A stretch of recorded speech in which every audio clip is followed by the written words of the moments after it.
nuko murakoze cyane. Tugeze mu mwanya mwiza wo kumva ivy'Imana duteguriye, dutekereze, ducakama imbere y'Imana, wirinde wo gusamaza. Duhaye kaze umubwiriza wacu adushikirize ivy'Imana yamurungikanye. Kaze.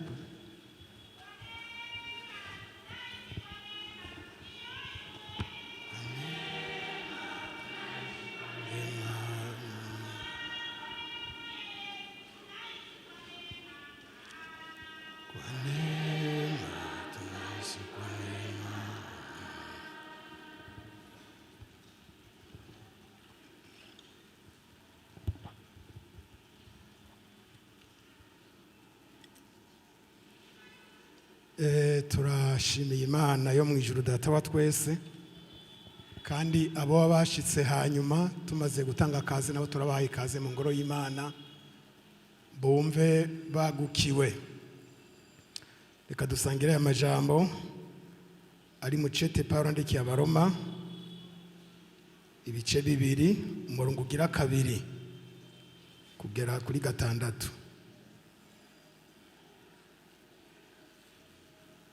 Cete Pawulo yandikiye Abaroma igice kigira 2 urenganya ibyakozwe n'intumwa ubushitseyo.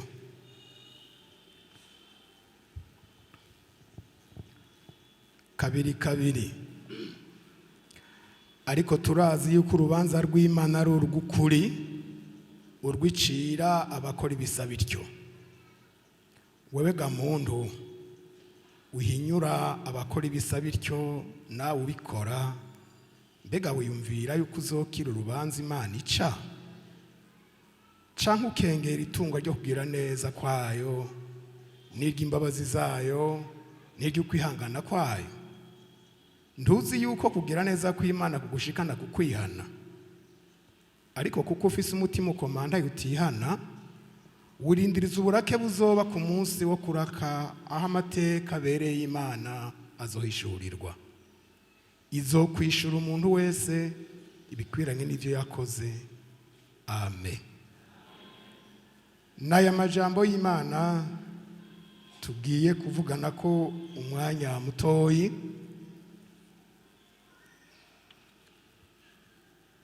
nitwokwirirwa turazigura mu vy'ibitabo se hagati mu ndwi. Dufise umwanya uharuye uri ku rugero. Tuvuganira ijambo, ariko muri aya majambo twasomye ahanini riri kuri uriya murongo w'epfo ugira 4. Iri jambo rivuga ukugira neza kw'Imana. Ukugira neza kw'Imana. Novuga ngo ineza y'Imana ndiyo batakaye, ariko kugira neza kw'Imana. Muri kino gitondo nagomba nakwifurize nguze guhura no kugira neza kw'Imana. Ubundi Imana ntavyikora nabi, kuko Imana si umuntu, ariko turaza kuvugana ibigaragara muri uku kugira neza kw'Imana. Kandi umuntu arashobora kumva uruhande aherereyemwo. Uriya murongo wa 4 uvuga ngo canke ukengera itunga ryo kugera neza kwayo n'iry'imbabazi zayo n'iry'ukwihangana kwayo. Ntuzi yuko kugira neza kw'Imana kugushikana kukwihana? Mu bintu hariho ibintu twebwe dufise. Umuntu wese arafise ivyo atunze, ariko hari ivyo tudafise. Ntidutunze bimwe n'Imana. Imana itunze kugira neza, Imana itunze imbabazi, Imana itunze kwihangana. Ivyo bintu rero biri muri iri jambo twasomye. Muri kugira neza kw'Imana kurimwo imbabazi, kurimwo kwihangana, niko gushikana umuntu kukwihana. Yesu nashimwe. ndasubiramo, niko gushikana umuntu kukwihana,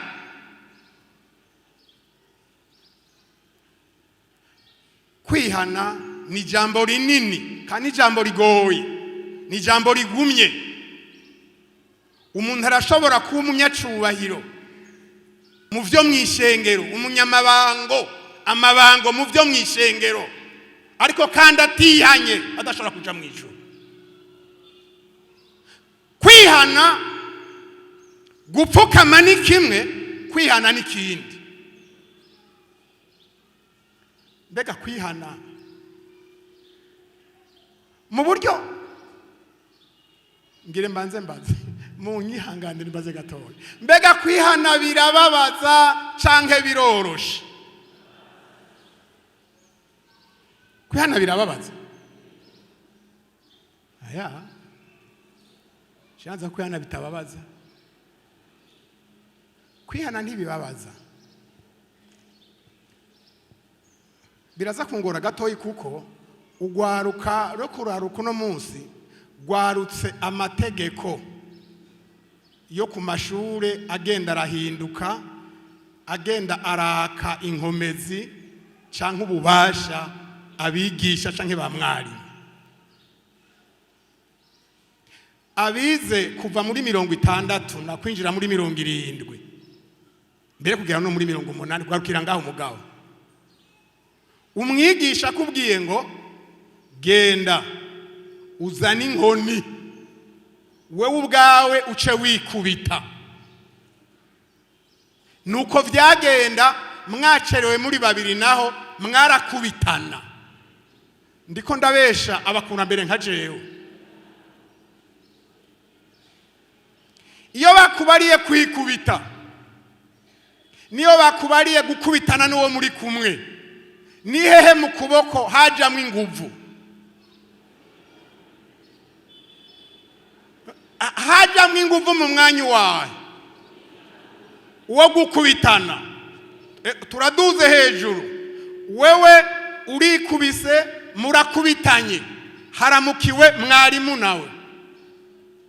Mbega ingene wikubise n'ingene mwakubitanye na mwarimu ngene atagukubita, ibiza kuba bikomeye nibi kwa mwarimu. None wumva kwihana bigoye? Hagoye amagorwa nukuzohanwa, kuko na mwarimu ntabwo yagukubita ngo aguhane abona ngene wihanye. Wewe wihanye ntiwibabarire, mwarimu yavuga ati shugenda wicare, mugabo ugafata ijahoni ukayisiga, yarakwereka ko guhana bizi. Imana dutabare. Murongo wavuze ngo umuntu afise umutima ukomane yatihana hari ico yirindirije, kuko umuntu yanga kwihana ariko ntazokwa nka guhanwa. Reka rero tugende muri twasomye hado tuja kure tutaratumbera mu ijambo. Ukugira neza kw'Imana gutunze imbabazi, gutunze kwihangana, niko gushikana umuntu mu musaraba, kandi ko kuzoshikana umuntu mwijuru. Dusome rero, duhere mu butumwa bwanditswe na Yohana mu gice 8. Muri kugira neza kw'Imana duhere ku gice mbere, harimo imbabazi. Imbabazi, igice 8 umurongo wa mbere. Yesu aja ku musozi wa Elayono, mu gaturuturu asubira mu rusengero, abantu bose baza hari, aricara arabigisha. Abanyabwenge b'ivyanditswe bo n'abafarisayo bamuzanira umugore afashwa asambana, bamushira hagati, baramubwira bati mwigisha, uyu mugore bamuturumbukiye ko ariko arasambana, kandi Mose mu vyagezwe yatugeze kwicisha amabuye benabo, none weho uvuga iki? Ariko ivyo babivuga ari kumugeza ngo bamukure ku rwitwazo rwo kumurega. Ariko Yesu arunama yandikisha urutoke hasi, maze bakomeje kumubaza arunamuka arababwira ati utagira icyaha muri mwebwe naba ari we abanza kumutera ibuye. Asubira kunama yandika hasi. Nabo bavyumvise basohoka isorosoro, uhereye kukuze ugashika ku muto. Yesu asigara wenyene, bona wa mugore yarahagaze hagati. Yesu yunamuye amaso. Yesu yunamutse aramubaza ati, yewe mugore, bamwe bakureze bari hehe? Nta numwe gucira urubanza? Nawe ati, nta numwe mugenzi. Yesu aramubwira ati, nanje singucira urubanza, niwigire guhera ubu ntudusubire gukora icyaha. Amen. Muri uko kugira neza kw'Imana, icya mbere harimo imbabazi. Imana ni inyembabazi. Amen. Imana ni inyembabazi. Iragwije imbabazi, iratunze imbabazi. Numutunze w'imbabazi. Urashobora kuzigira wewe izo mbabazi, ariko ntuzitunze nk'Imana. Umupapa umwe, umwana wiwe yakoze ikosa, aca aramukubita. Agiye kumukubita mu ntunge, umwana ati, mbabarira. Kandi se yari umukozi w'Imana. Mbabarira. Umwana ati, sati ndakubabarira, aca ati inkoni hasi. Uwundi munsi wa mwana asubira akora ikosa. Umuvyeyi yakira inkoni, wa mwana ati, mbabarira papa. Sate ndakubabarira. Urasubiri. Wa munsi wagize ibi, none uno munsi usubiriye ibi, umbwira ngo ndakubabarire. Uwo mwana ati, none ga papa, kumbe wa munsi wambwira ngo urambabariye uracavyibuka?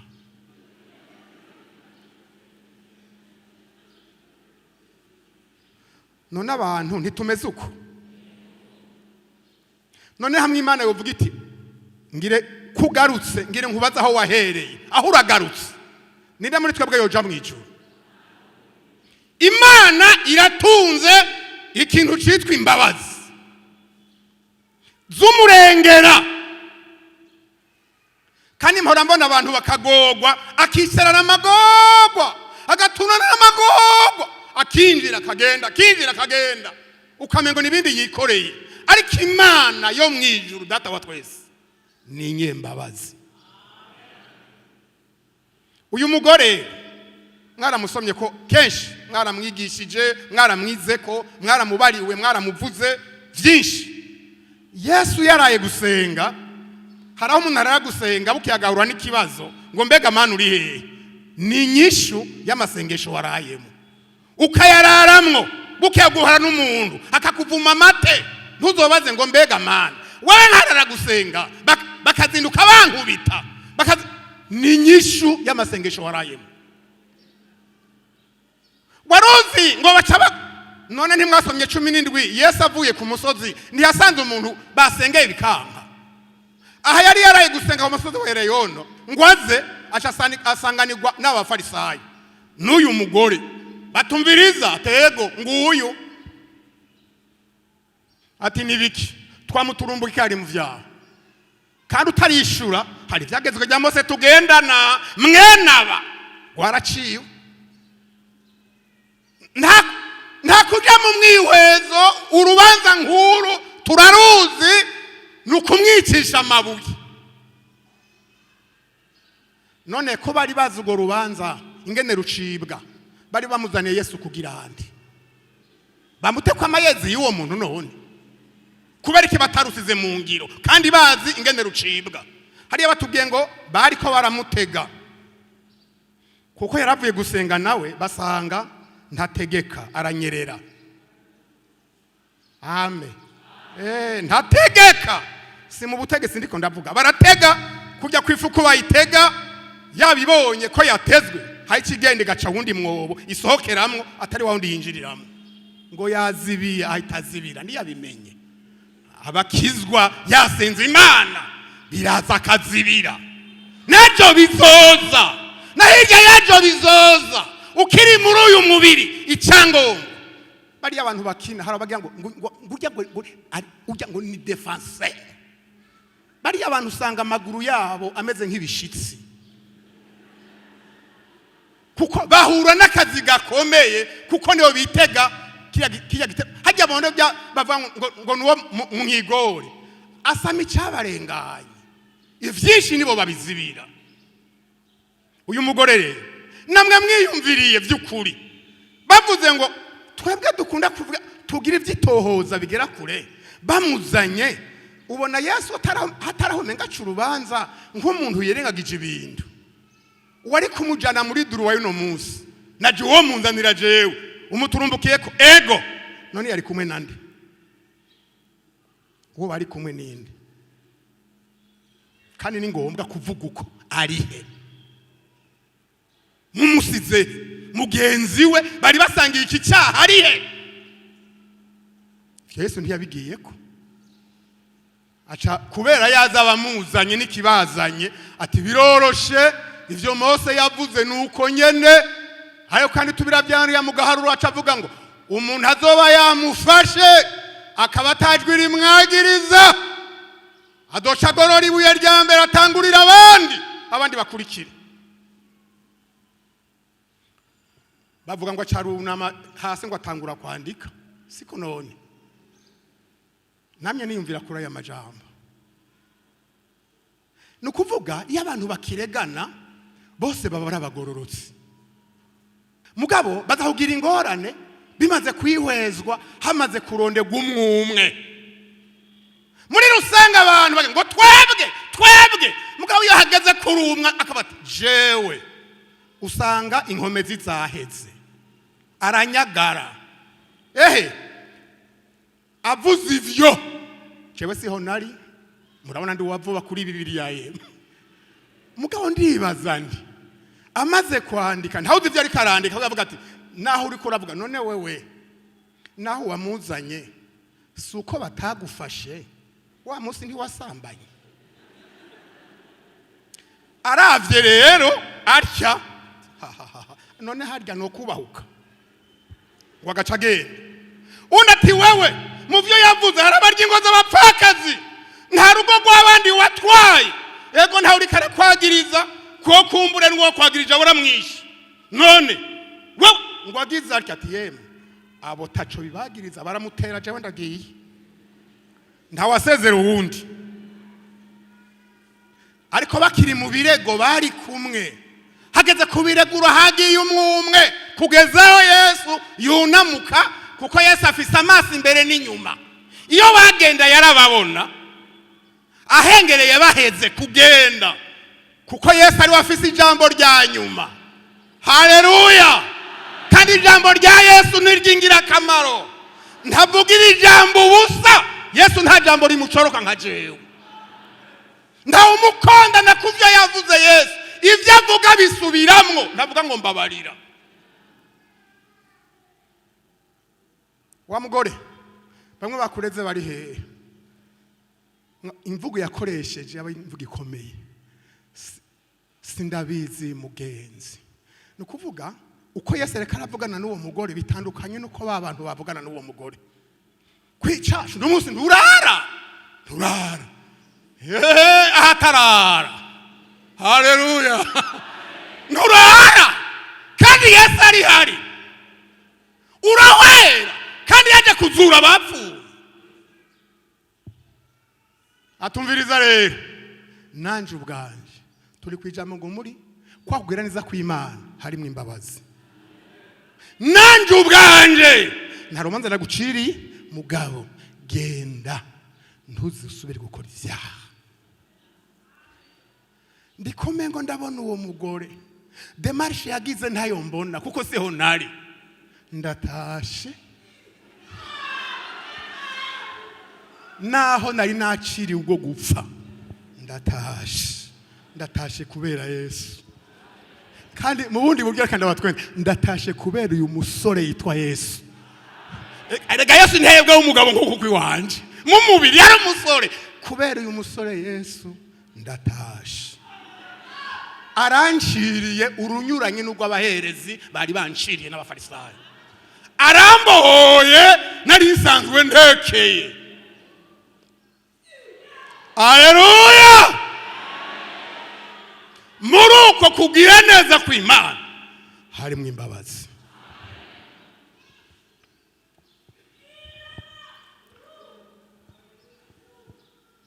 Twunguruze mu gice gira 4 dusubire ibubamfu. Igice 4 umurongo w'indwi. Haza umugore w'umusamariya akazi kuvoma. Yesu aramubwira tumpe utwo kunywa, kuko abigishwa be bari bagiye mu gisagara kugura indya. No musamariya kazi aramubaza ati wowe uri umuyuda none usaba amazi ute? Jewe ndi umufarisa ndi umusamariya kazi. Kuko abayuda n'abasamariya banenana. Yesu aramwishura ati wowe waruzi ingabire y'Imana ukamenya n'ugusavye ngo mpa utwo kunywa, uwo ari we nawe umusavye nawe akaguha amazi y'ubugingo. Wa mugore aramwishura ati mugenzi, ko ataco kuvumbesha ufise kandi riba rikaba rirerire, none ayo mazi y'ubugingo uyakura hehe? Mbega urutasogokuruza wacu Yakobo yaduhaye iri riba, yanywa amazi yaryo ubwiwe n'abana biwe n'amasho yiwe. Yesu aramwishura tunywa kuri ayo mazi wese azosubira kugira inyota, ariko unywa amazi nzomuha ntazoba kigira inyota namba gushitsa ibihe byose. Ariko amazi nzomuha azohinduka muri w'imbizi y'amazi y'uburuka azana ubugingo budashira. Uwo mugore aramubwira ati mugenzi, mbasa ayo mazi sinze ngira inyota kandi sinze ngaruke kuvoma ino hose. Yesu aramubwira ati genda uhamagare umugabo wawe uheze ugaruka ino. Uwo mugore aramwishura ati nta mugabo mfise.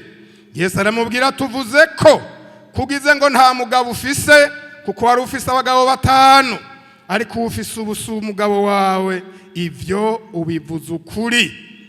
Murongo wa 27.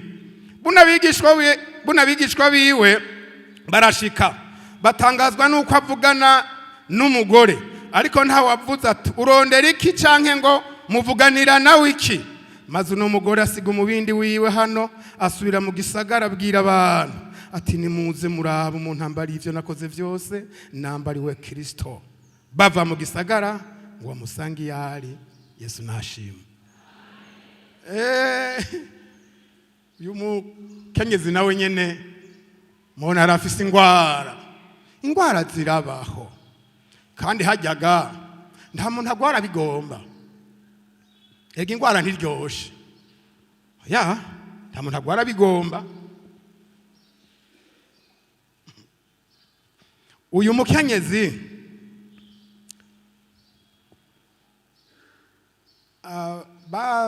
abizi vya kahise barabizi ko Samariya bari abantu b'abaterano. Nico gituma banenana n'aba bantu b'Abayuda muri za ntambara za kera. Ivyo byo dutwara umwanya. Hanyuma rero Yesu muri kwa kugira neza kw'Imana ariko kuri mwe imbabazi shikana umuntu kwihana, ntabwo ari uyu mugore yagiye kurondera Yesu, ni Yesu yagiye kurondera uyu mugore. Se warondeye Imana. Nawe ufise byinshi wovuga gukorera Imana munazi na nyimwe uyikunda, se watanguye niyo yatanguye kandi ntacobasha gukora itagiyemo. Uyu Yesu ratagenda kuririba Gisamariya mu kino gisagara c'isukara, kandi yaraze ko kuhahurira n'uwo mugore. Nico yaragiye gukora, ntivyabaye giturumbuka. Uyu mugore ashitse rero ikintu Yesu yamubwiye ati mupfaso nandi uri kuravoma tego none ntihuma amazi yo kunywa. Ati we no yaguha kubera iki? None we ntuzi kuri umuyuda ni nka Samariya kazi.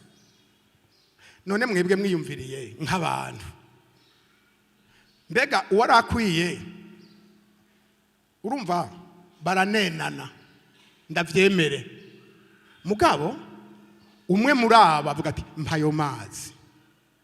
Erega vyari kuvugwa na Yesu ati sindayanywa kuko wewe uri umusamariya kazi, mugabo ari wayatsi. Makura ayo mazi ntayo ndaguha kubera iki? Ntubizi none uri wewe uri umuyuda jende umusamariya kazi, ivyo biramaze ngo sindaguha amazi.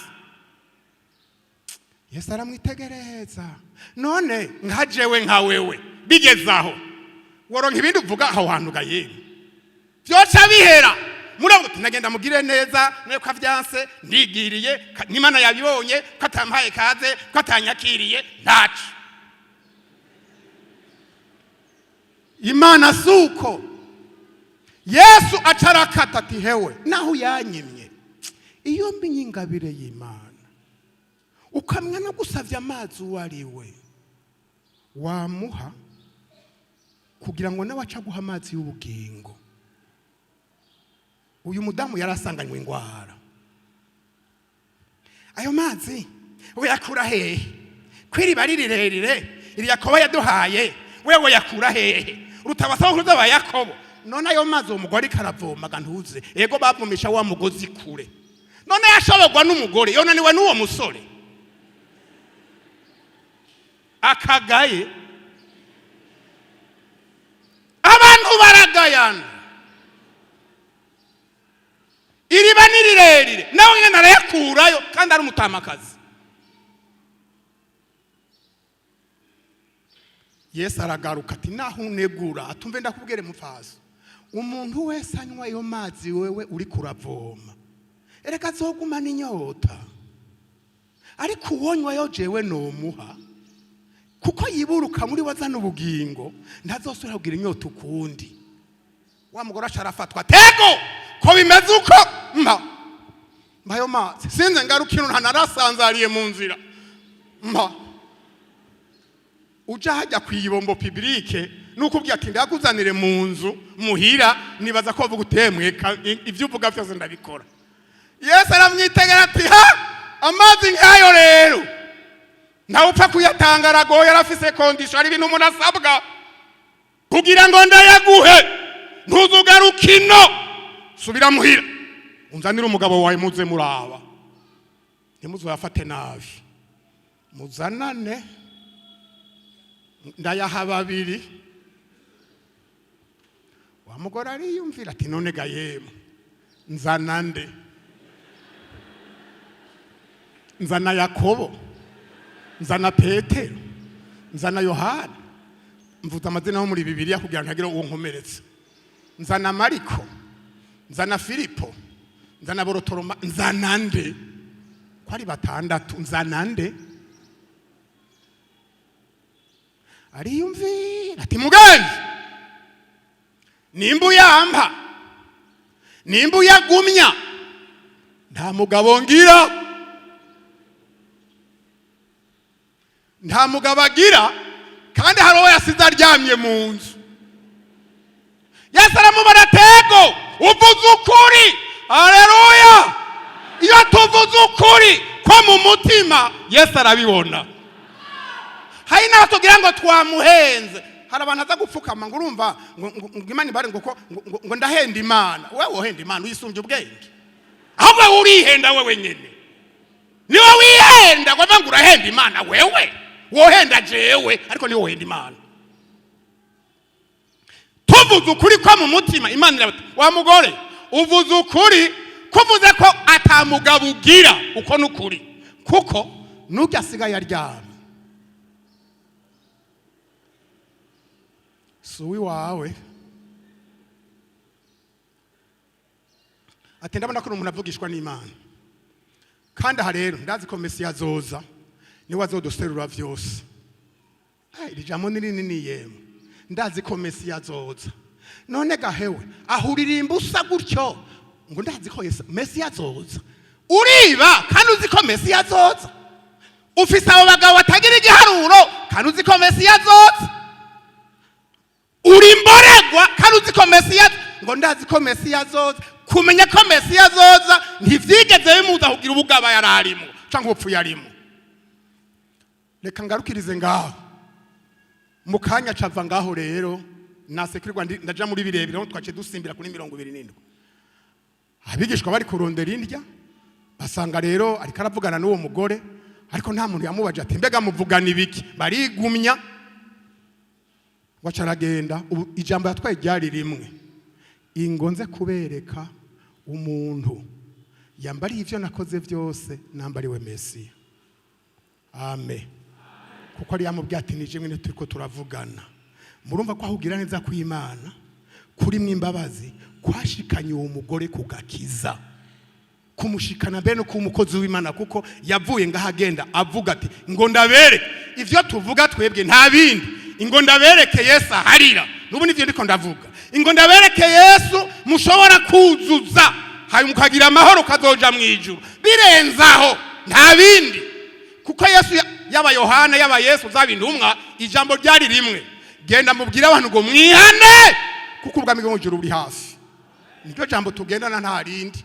Ibisigaye yitwa manyanga, hari abantu barondera utuntu boshiramwo abantu baryoherwa, ariko naho woryoherwa uno munsi ejo hariho umururazi ku muntu atihanye. Reka twigarukire ntiduti intumbero, harimwo imbabazi muri kugira neza kw'Imana. Ndaza gusozerera kura kakava ngo ukwihangana, ariko nkiri kuri iki cy'imbabazi twitize isezerano rya kera naryo nirafise ico ryo dufasha. Igitabo ca kabiri ca Samuel igice ca 14 cangarukiraho. Igitabo gira kabiri ca Samuel igice gira 14 umurongo wa 14 nyene.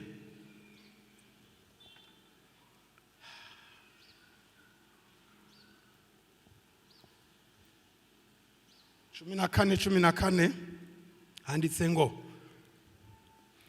erega twese tuzopfa tumeze nk'amazi aseseka ntayorwe, mbere n'Imana ntiyiciraho, ariko irondera uburyo kugira ngo uwaciwe ntazarinda apfa akiri igicibwa. Amen. Umurongo wa 20, icyamuteye kugenza atyo kwari kugira ngo ivyabaye abihindura ukundi. Kandi gamugenzi, ufise ubwenge nk'ubw'umumarayika w'Imana, umenya ibiri mu isi vyose. Yesu ashimwe. Hari umuntu acumura, Satani akamuhenda ati ko ata muntu yabibonye nta ngorane, ariko akabazo karimwe naho ata muntu yabibonye, we ko wabibonye uri iki? Nturi umuntu. We nawe ntavyo wabonye, ego nta bantu babibonye, nawe ntavyo wabonye. Yabu yavuze ngo mu minsi yanyu nta musi n'umuzo kwigera unyagiriza. Ngomba kuvuga kuri Dawidi. Hari ibihe byiza biba ku muntu, hakaba n'ibindi bihe bibi bishobora kuba bibi ku muntu. Mu gice cya 11 Dawidi yaracumuye harakora ivyaha. Mu gice cya 12 Natani aramwihanisha atumwe n'Imana. Kandi Dawidi yari umuntu akunze guca urubanza mugatabanje kwiyumvira ngo aje kure, yazica imbaga. Ko kuri Natani amubwiye wa mukenyezi mupfakazi yarafise agatama, ivyo mwarabisomye kenshi, ati uyo muntu yakoze ivyo akabaga ku gatama, ari umutunzi afise ibitayega, ubundi yarakwiye gupfa, ariko azori aho gatama inshuro 4. Urya mudamu aterega uwo muntu ni wewe. Aho ndahavuye Natani aramwihanisha mu gice cya 12. Bwaramubwira atumviriza rero. Dawidi mu mutima umenetse agwa hasi arubama ati ndapfuye, nakoze ibidakwiye ku Mana, teka ntuhera. Imana gukuye ku ivyo byaha mugabo, hari inkwirikizi inyungu y'ivyo byaha. Umwana muzovyarana n'uyu azopfa, kandi iyi nkota bakoresheje kuri Uriya ntizova mu rugo rwawe, kandi wabikoze winyegeje, ariko abi wawe abagore bawe bazofatwa kumuranga izuba riva. Genda. Mu gice cya 13 azabona umukobwa wiwe Tamari afashwe ku nguvu na mushikiwe na musaza we. Ega gufata ku nguvu ntibitangwe ubunyene, ntivyakera ngo amufate ku nguvu. Muri cyo gice cya 13 umwe afatwa ku nguvu, uwamufashe ku nguvu nawe acaricwa. Amunoni aricwa, yicwa na Abusalomu. Dawidi umukobwa wiwe yafashwe ku nguvu na musaza we. Umuhungu wiwe Amunoni arishwe, kandi yishwe na Abusalomu. Abusalomu ubwo nyene nawe acarahunga wumviriza urwo rugo ngene rwasigaye rumeze kuri uwo mugabo yitwa Dawidi umwami. Kubera ko igihe kibaye kirekire Abusalomo yaragiye, Dawidi aramukumbura ati none ega naho byagenze uko, ego wacumuye yarishwe, none n'uyu nawe yaciye amwica carahunga, none ndababure bose ni wenyene abivugira mu mutima. Chef d'état major Yowabu arabibona kuko yari yegereye umwami ati ndavye ari nakabonge k'umuhungu wiwe kandi je kumwubahuka nzi vyabaye vyogora ngo acarondera umugore w'ubwenge ati ngo hano madamu ngenda gutume ku mwami, genda wambare nk'umuntu agandaye canke ari ku kiriyo, hanyuma ushikira umwami umubwire ibi nibi. Umwami acaragenda wa mugore acagira nkuko nyene ngo yambara imyambaro y'umuntu agandaye, acaragenda aterega jewe n'amosozi menshi, jewe ngahanda umupfakazi kandi jewe ngahanda naragowe, abana banje baratasa ari babiri batatira ku gahinga atahubanguranya. Mukuru agurukira kuri mutoyi aramukubita caramwica, barahamba. Ako gasigaye no gumye ndaba ngo agakara ntikazime mu rugo, umuryango wavuye hasi utuyo ko yishe inyungu inkurikizi y'uwishe nukwicwa nawe niyicwa, yicwe nka murumuna we. None nk'umwami ndababure bose nshanja hehe. Dawidi acarihuta ati umviriza ivyo bintu je nzobikora ati Imana izibimpanire niyo wowe utabikora kandi mugenzi womeze urabona uri umwami, none niba atumviriza uzogukakaza uzocuzumbarire ntibizosubira. Nta muntu yohora uwishwe ngo bace bica nako nabo kari gasigaye. Wa mugore ngo acarururuka rero kubitipfukama imbere y'umwami atereganya kubahwa. Hari abantu bazi kuvuga, hari n'abandi batazi kuvuga. Hari umuntu avuze avuga nabi, hakaba n'undi ashobora kuvuga ijambo rigumye akarivuga neza. Uwo mupfasoni ngo acarururuka arapfukama atareganya kubahwa, mumeze nk'abatsinzwe. Ntiyavuze ngo uratsinzwe, wewe ubwira umwami ngo uratsinzwe ugacucahe. Erega mumeze urumva ameze we ntatsinzwe ameze nk'undi yatsinzwe. Ati cyaje cibwa cawe caragiye nivyo. Ico gicibwa ninde? Abusalomo yishe Amunoni amuhoye mushikiwe, caragiye. Aca mubwira ijambo aterega rero wewe na jewe n'abantu bose bari muri iyi si twese tuzopfa. Mbega uko nukuri twese tuzopfa, tumeze nk'amazi aseseka ntayorwe. Ntaco ndondera ngaho kwa kugira neza ko Imana kuri mwimbabazi. Aca avuga ngo erega n'Imana ntiyiciraho ariko irondera uburyo kugira ngo n'uwaciwe ntazorinda apfa akiri igicibwa. Amen. Abantu murahumva? Irondera uburyo. Nagenda kubarire izo ntebe wicayeko bari abantu bazindutse barakubura. Ivyo byose ubona ibi binyamajwi bananye bakoresha izindi nimbo zose ubutumwa n'uburyo Imana irondera kugira ngo biriya bintu urimwo ntuzupfe ukiri muri vyo. Irondera uburyo mu bwenge bwayo. Egome nimbura imboregwa Imana ntigomba kuzorinda upfukira imboregwa. Irondera uburyo kugira ngo wihane. Eguri maraya ariko Imana ntigomba kuzopfura imaraya, ntigomba kuzopfa utumvira, ntigomba kuzopfa uraguza cyangwa uragura, ntigomba kuzopfa umurozi. Oya, Imana irondera uburyo kugira ngo n'uwaciwe n'uwataramuwe yavuye mu ishengero ntazorinda apfa akiri inyuma y'ishengero.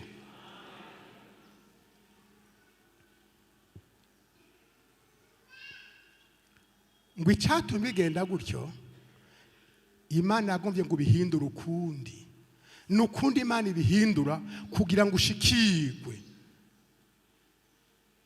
muri kugira neza kw'Imana kurimwe ikintu citwa imbabazi. Icanyuma duce dusenga ni iki kivuga ukwihangana, ukengera itunga ryo kugira neza kw'Imana n'imbabazi zayo no kwihangana kwa.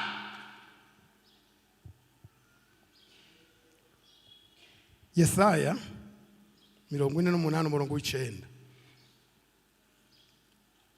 kwihangana kw'Imana.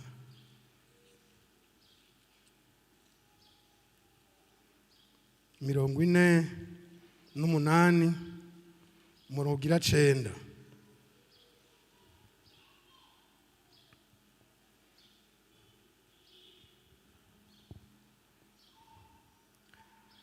Kubw'izina ryanje reka ntenyenye kukurakira, kubw'ishimwe ryanje reka nkwihanganire noye kukurandura.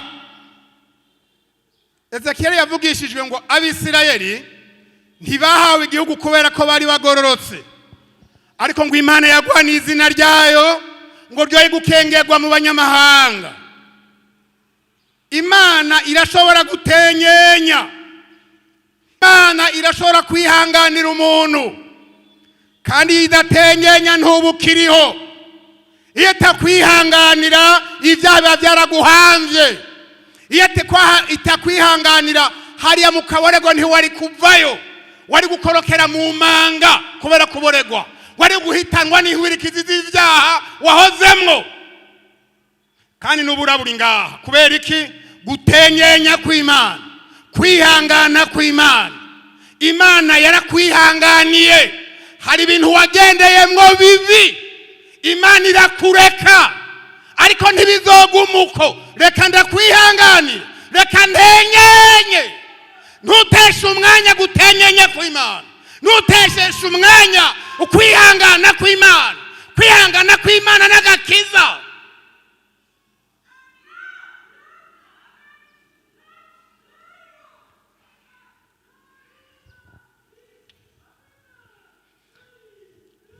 duheze dusubira hamwe twahera mu Baroma naho duhereje. Duheze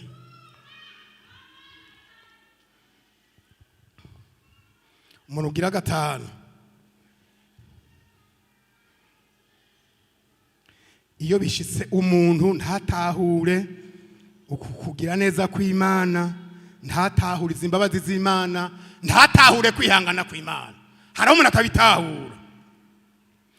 5:6 ariko kuko ufise umutima ukomana utihana, wirindiriza uburake buzoba ku munsi wo kuraka, aho amateka abereye Imana azohishurirwa, izokwishura umuntu wese ibikwiranye n'ivyo yakoze. Amen. Hageze ko Imana igera, pasitori ntazojamwo, mubagera ntazoba arimwo, mwarimu ntazoba arimwo. Oya, Imana izokwishura umuntu ibikwiranye n'ivyo yakoze. Kufise umutima ukomana utihana, hari ibyo wirindirije n'uburake.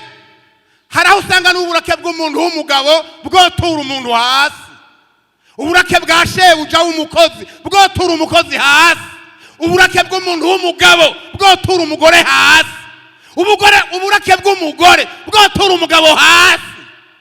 Ariko uburake bw'Imana burateye ubwoba. Dusenga Imana. Ukugira neza kw'Imana kurimwe imbabazi. Ninde yipfuza ko Imana yomugirira imbabazi muri kino gitondo?